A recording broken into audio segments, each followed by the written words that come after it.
Hello, welcome to Emotional Badass, where Moxie meets Mindful. I'm Nikki Eisenhower, your host, life coach and psychotherapist.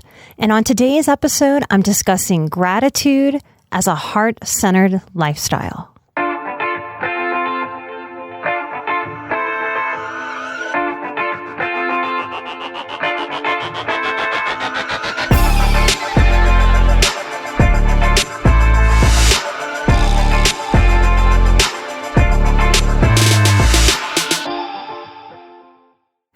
Hello, and welcome to the show.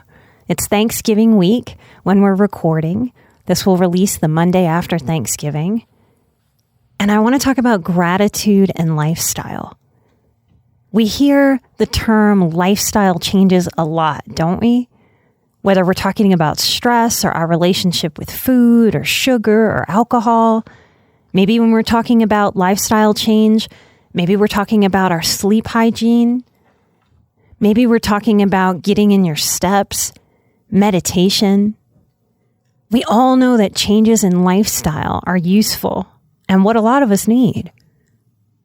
In a lot of ways, the single most important lifestyle change that I have made that has made the biggest impact on my well-being, on my peace inside of my mind and my body, is by embracing gratitude as a lifestyle. So when Thanksgiving comes around, we're recording right before Thanksgiving. It used to be that day cued me to practice gratitude on that day, to be grateful, to be thankful. A few years along on the Seeker's Path, and then I did 30 days of gratitude and would practice for the month or practice from Thanksgiving to Christmas to the end of the year. What I realized very, very firmly this year is that this really is my lifestyle now. And gratitude is a powerful, powerful lifestyle change. It's not just a practice. It's not just a writing down 5 things that we're grateful for each day. The Heart Math Institute, it's out of North Carolina. It has a book that I recommend very, very often. It's called The Heart Math Solution. Now, that's a funny name. It's still a funny name to me, like the heart and math put together. Not usually where this HSP mind goes. But the Heart Math Solution and the Heart Math Institute is devoted to emerging science, and it studies the effect of gratitude and compassion on the heart. Now, according to a 2015 study by McCraty, McCraty, the heart is the most powerful electromagnetic energy in the human body, 60 times greater than the electrical activity generated by the brain. Now, isn't that interesting? So many of you will identify as overthinkers, but our heart has more electromagnetic energy than the brain. So what does this mean for us? Why am I talking about gratitude and electromagnetic energy? Well, let me show you instead of telling you. If you'll allow me, we can practice something together. And as long as you're not driving, as long as you're not on a ladder, not doing something unsafe to close your eyes, you can practice this with me right now. You're invited to. So close your eyes and go inward. Just getting still, taking a breath. And notice what you notice about your own body. On the next in-breath, send your focus, your awareness to the heart space. Notice your physical heart, how it beats in your chest. Keep your awareness here. You can picture the anatomical heart, or you can picture a heart like we draw for Valentine's Day. You might want to picture your heart being spongy. And on the next in-breath, it's as if the heart becomes its own lung. Take a breath into the heart and feel that. Inhaling and exhaling out of the heart space. If your mind wanders, just bring it back to the center of the chest. Notice what you notice about being here in the heart. Let's take a few more breaths right here. Inhaling into the heart, feeling a gratitude for this body. for the way the heart beats.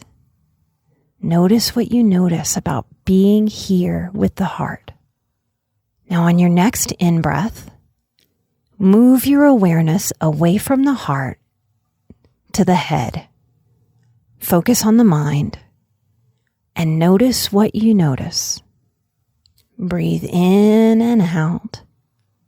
What does it feel like to be in the head? One more breath, staying with the head, inhaling and exhaling, noticing what you notice. And on the next in-breath, let's travel back to the heart. Breathe into the heart space and notice what you notice. Take another breath, inhaling at your own pace and exhaling, breathing into the heart as if it receives the breath like the lungs. What does that feel like?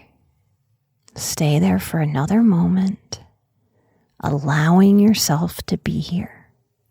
Childhood trauma teaches us to be more in the head. So many of us have a dysfunctional comfort zone of overthinking. It might be brand new to go to the heart and to hang out here. This is how we learn to be human beings instead of human doings. You are worthy simply because you are. You are worthy simply because you exist. This is the knowledge of the heart. Take one more breath there. And when you're ready, open your eyes, come back to your space. What does that feel like? When I did this exercise with my empath group, and don't go looking for that group, you can't sign up for it. It's only if you're working with me for a while that I invite you to come to that group. But someone in my group, when I did this activity, shared the most brilliant thing I've heard about this activity, that the head feels like a busy city and the heart feels like the open country. In my years of doing this activity with different people, different groups, yoga students, therapy students, workshop participants, what most people seem to experience is a slowing down, an ease, a calm, a groundedness, a peace. The mind feels like an incessant beast that just churns and churns and churns and churns, like there's no real rest there. And in the heart, we can sink in. It's a soft place for us to fall, to lean in, to be held. My theory is that childhood trauma teaches us to go more to the head, especially if we were raised by people with low empathy and low maturity, with a critic or a bully. Then we may have learned that the vulnerability of the heart wasn't a very safe place to hang out. And for the sake of survival, we may have left the heart and gone to the head to try to figure things out. In healing and recognizing that we are overthinkers, overfunctioners, that we try to fix things, we also start to learn the paradox of this healing and of being a human being on this planet. That thinking isn't always the thing that makes us better. But many of us didn't have guidance on how to be. So the first thing I want to share with you is how to be grateful for all the moments of our lives.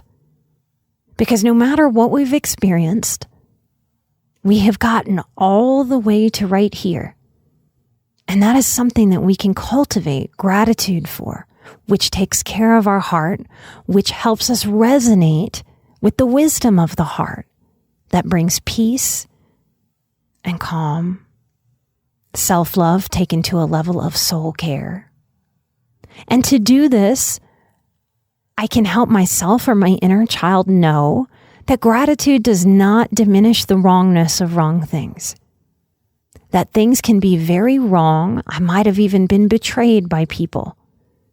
And there can still be gratitude for what the experience shows me about life and myself. Because to fight the wrongness of wrong things, to hold the expectation that wrongness will never happen, or that there won't be contrast or friction with other human beings on the planet, sets us up to feel worse things, to feel victimized, to feel stressed, to feel not good enough, to feel even punished by the universe. And it kicks off a victim mentality that does not serve us and zaps our energy. I can acknowledge injustice while giving gratitude for the muscles that I get to flex while dealing with that injustice. I can witness hardship, my own or someone else's, and know that that gives me the opportunity to flex and strengthen my resiliency muscles, my compassion muscles, my caretaking muscles of myself first, and then others. When we have struggle, we get to practice things like patience, like responding and not reacting, learning how to not take things personally. And we learn to radically own where we put our energy. It's on me. I can put my energy into a black hole of worry or anger, fighting what is. Or I can put my energy into a productive endeavor, like learning how to just be and breathing into my heart. I am grateful for the experience of being alive, everything that means. Right now in this moment, close your eyes and go to the heart. Will you allow yourself to feel a gratitude for all that you are, all that you have peacefully warriored through, and all that you have ragefully warriored through? Will you allow yourself to be grateful for the synchronicities in the world? Like what, do you ask? Well, like there are 750,000 podcasts, and you somehow found not just this podcast, but this very episode. You have survived every single day of your life to get all the way to here. Breathe into the gratitude of that, of the ways that you have been called to walk forward on the seeker's path. Breathe into your heart space, making the decision to allow gratitude, knowing that you are learning and growing all along the way. And it is good to be grateful for that. Notice what you notice while you're in the heart here. Sometimes what happens when we go to the heart space is we weep. Now, why would we weep if we're in the heart space, you might want to ask? Well, I believe it feels like this to a highly sensitive person who survived a difficult childhood. When I am in my heart space, it's as if my inner child is looking up at me, and she cries in relief, as if to say, "Thank you so much for slowing down, for holding me, for just being with me. I didn't even know how important I needed that, how important that was. I've missed this from you. I'm so relieved that you're willing to give this to me now. Thank you so much. Please keep doing this for me and for us." And we weep in relief. Our inner child weeps in recognition that she is or he is being seen and heard, loved, held, and taken care of. So if you feel a weepiness or a tearfulness when I invite you to such an exercise, know that you possess the power and the choice. You can squish that emotion down like you are a pro at doing, or you can allow it to move through and to flow and to release. And in that moment, you allow yourself to actually become lighter by letting go of that emotion. And the next time you do the activity, a little bit of the heaviness will have lifted because of your release. Right now in this moment, I am grateful for the handful of special front row people. Now, when I say front row people, I mean that life is like a theater. And as a sensitive person, I want my first 3 rows to have very safe, very secure, personally responsible, non-passive aggressive people who can see me and really hear me without projecting all their own stuff onto me. That's what I want in my front row. You are tasked with figuring out what you want in your front row, your first few rows. I'm grateful for the truth speakers and the big-hearted seekers that continue to choose to be on my front row. Gabor Mate, M-A-T-E, he is a doctor who's passionate about trauma and childhood development. You may have caught a YouTube video of him speaking. Check him out if you don't know about him. He's got some really brilliant written works. But he asserts that we don't need a huge social network.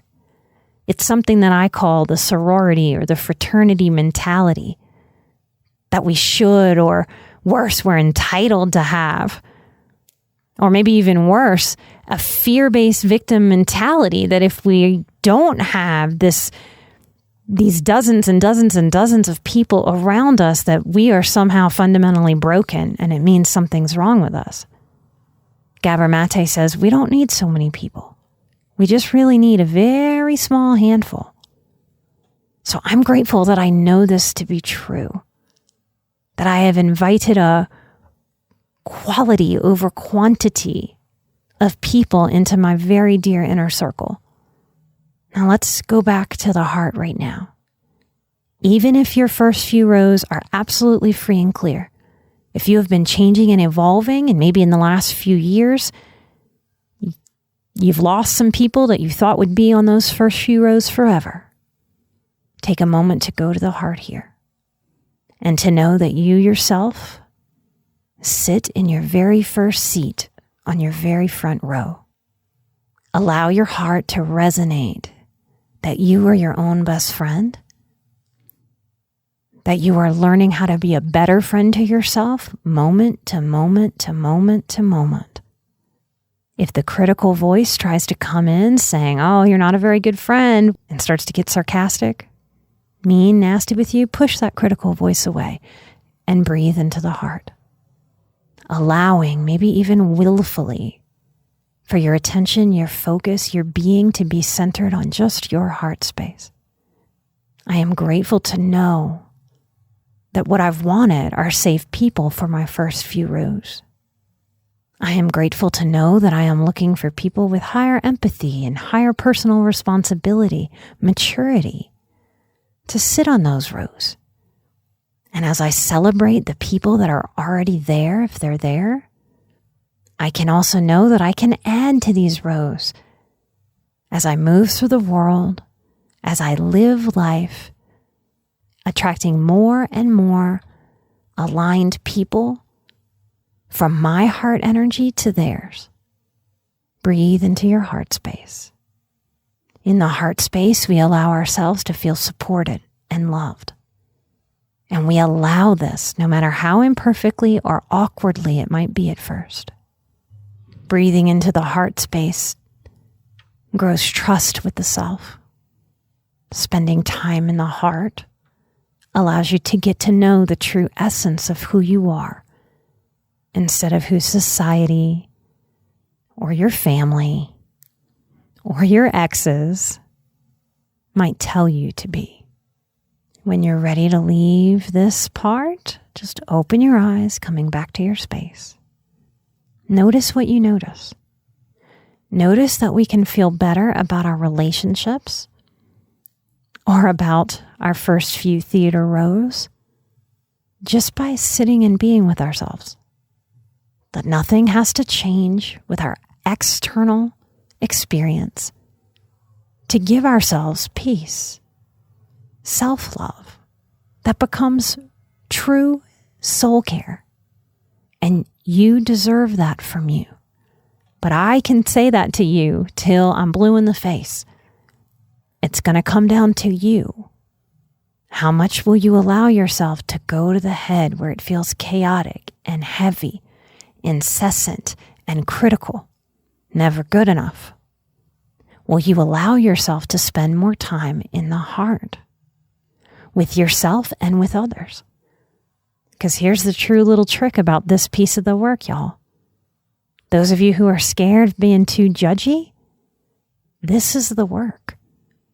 Because it's not just about having compassion and gratitude for yourself in the journey and learning how to dial down your critic. It's about learning how to be in heart space with others, not just when others are in exceptional behavior, but particularly when others are in bad behavior in front of us or with us. That doesn't mean we condone it or we participate, but we don't have to be in the judgy head that feels low vibe to ourselves and sends a judgment feeling to the other person, whether we speak on it or not. We can allow ourselves, from the practice of being in the heart, compassion and gratitude for others as well as ourselves. And when you give it away, you're protecting your own energy by not having to process through guilt and shame and questioning if your judgment is wrong or unfair. And the last thing I want to talk about being grateful for is Gusto getting through cancer treatment this year. He's got a clean bill of health. He got through all of his chemo. He did chemo for about 4 months this year. It was a lot on him. He had a lot of struggles with the medication, and now he's all the way through. I'm grateful in a lot of ways. I'm grateful at the divine timing of this, that this happened at a time when I knew how to ground myself, that this happened at a time when I had help and support from my husband and my team. I'm grateful that we found the Fort Collins Vet School that made him feel so loved and so taken care of that he was never scared to go inside for his treatments, even though Chris or I weren't allowed to go in with him because of COVID. It was another lesson that despite being sad or angry at the universe for bringing hardship, that I can process that quickly and get to the gratitude and the learning and the growing part. To show up for myself with more integrity, knowing how to be impeccable with my word, which means no doomsday worst case scenario talk. Allowing myself to do what I could do and letting go of the rest. And trusting that whatever happens can be handled. It's figure-outable. I'm grateful to Gusto's body and his immune system and his doctors and his team.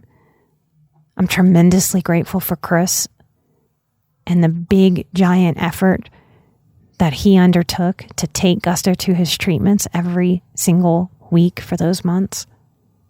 Now, I use Gusto as a guru a lot because dogs, in particular, I'm not down on cats, but for this talk, I'm going to talk about dogs. Dogs really are man's best friend. And many of you as highly sensitive people have them. They're your emotional support animals.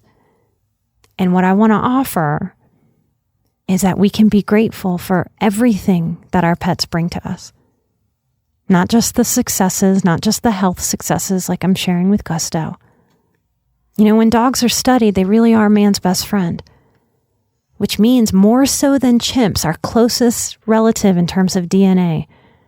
They don't observe us, even if they live in captivity with us in some kind of weird sanctuary situation.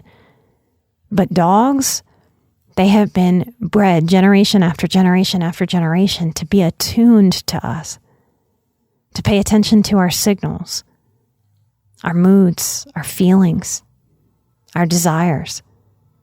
They forgive us our bad behavior, our bad moods, our bad attitudes at times, and they forgive us instantly. They are presence gurus.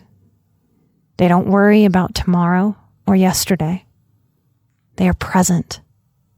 Now, I suspect that many of you out there listening either have an old pet who might be getting closer and closer to the end, or a sick pet where the end may be getting closer than anybody ever wanted. As hard as this might be to hear, I want you to know that we can even be grateful for how our pets leave us. Instead of giving into fear, I hear lots of sensitive people reinforce, I can't handle when my pet goes. I can't handle it, I can't handle it, I can't handle it, I don't want to think about it. Believe it or not, we can let go of that story. We can say things to ourselves and our pets, like, thank you. I have felt honored by the time you have spent with me. I have felt honored to be able to be your guardian through this life. Thank you for taking care of me and allowing me to take care of you. I promise to take care of myself when you're gone. And I promise to love myself the way that you have loved me. Gratitude and acceptance. These are not journal exercises.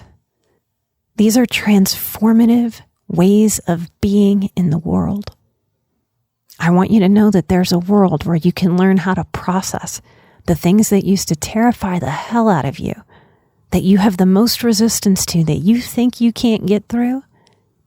And that gratitude, compassion, and acceptance can help show you that you absolutely can.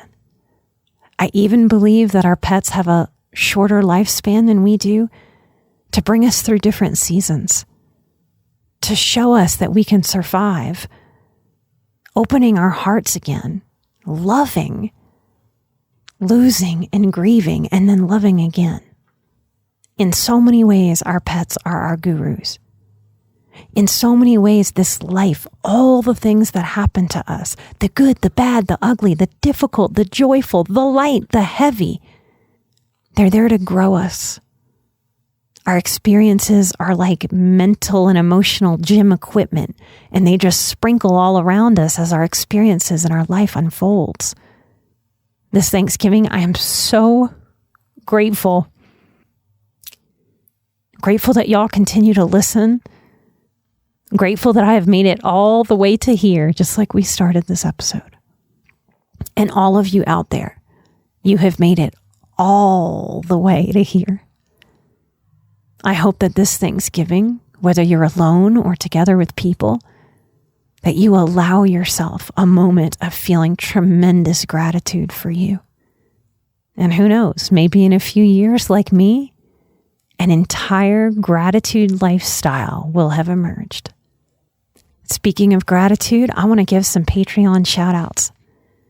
Now, those of you who have never checked out our Patreon, I get it. I wasn't into subscription services.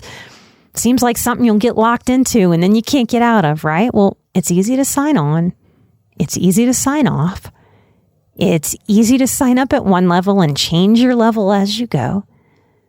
And Patreon, really, all it is it is a service for creatives, artists, performers, podcast producers, writers, all kinds of creative people. And this is a beautiful thing that the internet has brought forth, because the internet allows us to connect in these ways, and it allows us on the individual level to support the content that we really want into the world. Now, if you do not have disposable income, do not feel stressed. Some of you get on the Patreon sometimes or send us a message like you feel bad or guilty because you've been getting so much out of the show and you haven't gotten on Patreon yet because money is tight for you. Know that we all have seasons. I have had those tight seasons.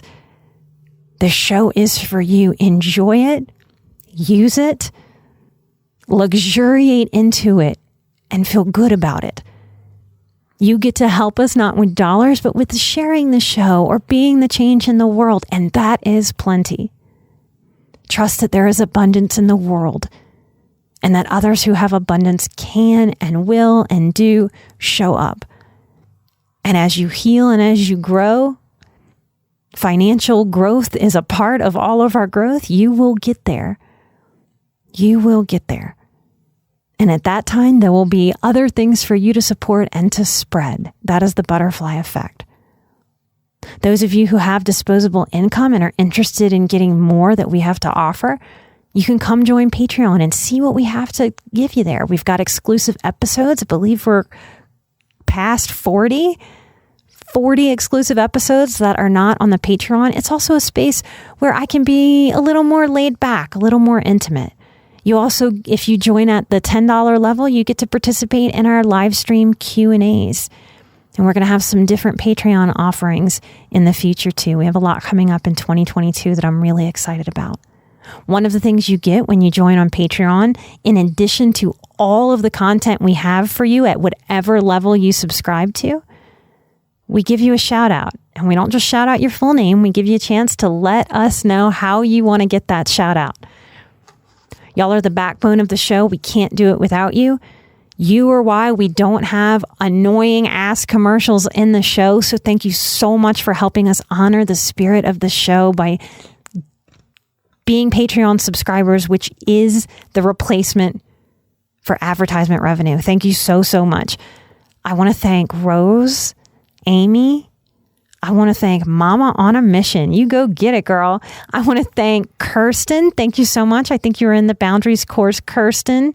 Shireen.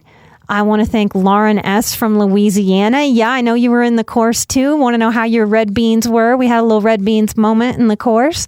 Thank you, Lauren, for being on the Patreon. I want to thank Anne. I want to thank Miss Liz. Thank you for being there, Miss Liz.